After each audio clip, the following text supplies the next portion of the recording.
নমস্কার। আপনারা জানেন 2026 সালে পুরোটাই কিন্তু রাহু কুম্ভ রাশিতে থাকবে। কুম্ভ রাশিতে এখন শতবিশা নক্ষত্রে আছে। এটা কিন্তু খুব ভালো জায়গা।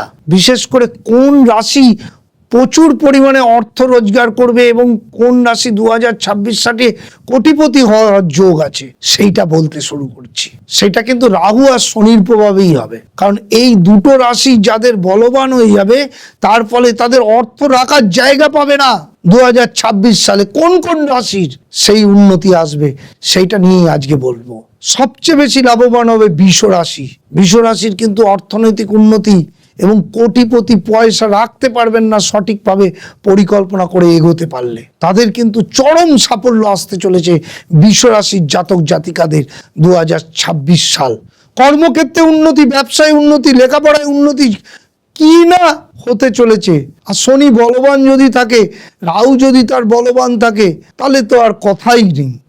2026 সালে কোন কোন রাশি কোটিপতি বা অর্থনৈতিক চরম উন্নতি হবে সেইটা নিয়ে বলছি। তার মধ্যে প্রথম আসছে বৃষ রাশি, দ্বিতীয় হচ্ছে মিথুন রাশি। চরম সাফল্য। শুধু মাথা ঠান্ডা করে মিথুন রাশিতে কাজ করতে হবে, তাহলে অর্থনৈতিক আর কোনো কোটি কোটি টাকা কামানোর যোগ আসতে চলেছে। মানসিক ডিপ্রেশন চলে যাবে, বিবাহিত জীবনে সাফল্য আসবে। মিথুন রাশির দিক দিয়ে ভালো সময়। থার্ড রাশির নাম হচ্ছে কর্কট রাশি। দারুণ সাফল্য। মার্চ মাসের পর থেকে তাদের সাফল্য আরো বাড়তে থাকবে। শনি ভালো পজিশনে, বৃহস্পতি আবার রাশিতেই। সুতরাং কে আর ধরে রাখবে? তার যদি জন্মছকে শনি বলবান থাকে আর বৃহস্পতি বলবান থাকে, তাহলে তো আর কথাই নেই। চরম অর্থনৈতিক উন্নতি চলে আসবে। ফোর্থ হচ্ছে মকর রাশি। মকর রাশির এত ট্রানজিটটা ভালো জায়গায় রয়েছে যে তারা যদি একটু খেটে যদি লাইফটাকে গড়ে নিতে পারে, আগামী 25 বছর তারা ভালো সময় কাটাবে। তৃতীয় শনি, সপ্তমে বৃহস্পতি, ট্রিমেন্ডাস ভালো সময়।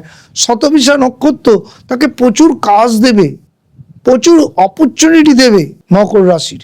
এই চারটে রাশি 2026 সাল অর্থনৈতিক উন্নতি, কোটিপতি হওয়ার যোগ আছে। সুতরাং খুব ভালো পরিমাণে জীবনে চেষ্টা করুন এবং সাফল্যের জন্য এগিয়ে যান।